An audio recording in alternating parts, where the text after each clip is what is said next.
ecosystems across all levels of biological organization and solutions to reduce plastic pollution.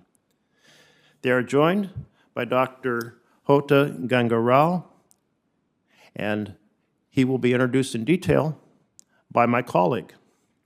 Thank you all for being here this morning, and now let me turn it over to Ranking Member Mullin. Thank you, Mr. Chairman, and thank you for actively reaching out to me. Enjoyed the breakfast we had. While we have different views on multiple things, including this, I believe that us working together with the respect that we started out with, I believe it can possibly come out with some maybe positive outcomes. I'd like to thank our panelists for being here. I know it's never easy. So for you to take time out of your life to come sit in front of us, it's important. If we're not hearing from you, then we're just having a bunch of guys up here that think we know best, making decisions which uninformed information. So every point of view, I believe, is valuable. So thank you for being here. The focus on this hearing is petrochemicals. It's understood given the administration views on domestic fossil energy production. However, rather than using this opportunity to discuss all the innovative technologies that are available and upcoming, Democrats have rather focused on the ending of American energy production.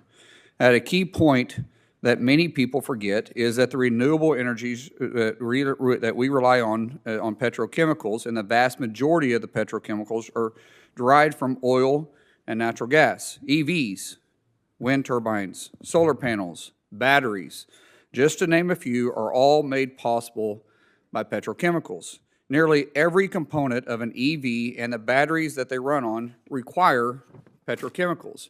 Wind turbines are made out of wind. Solar panels, they're not made out of sun. These are all possible from petrochemicals. Even better, using petrochemicals provide the opportunity to extend the life cycle and new end-of-life uses for renewable energy technologies.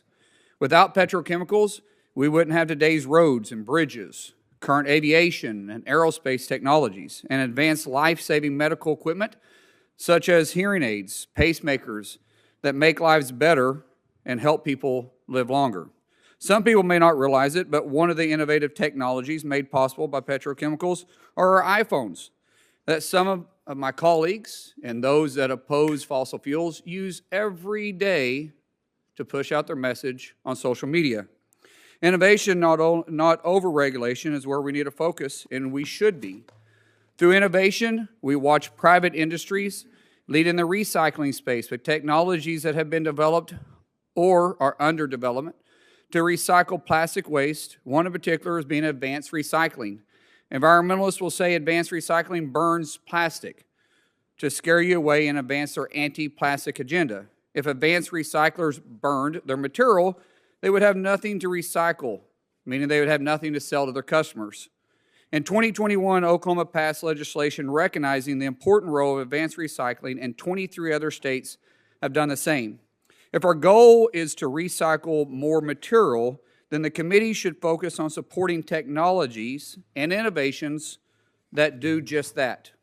Instead of just trying to ban one of the most important innovations in the last 100 years that we know a modern society needs, I'm hopeful in future hearings this committee can spend time focused on innovation and how we can legislate as legislators and support these ideas that continue to advance society with realistic perspectives. Mr. Gangarao, I hope I pronounced that right, and if I mess up on it, it's just because of my country accent. I want to thank you and all of our panelists for taking the opportunity once again for being here. With that, I'll yield back.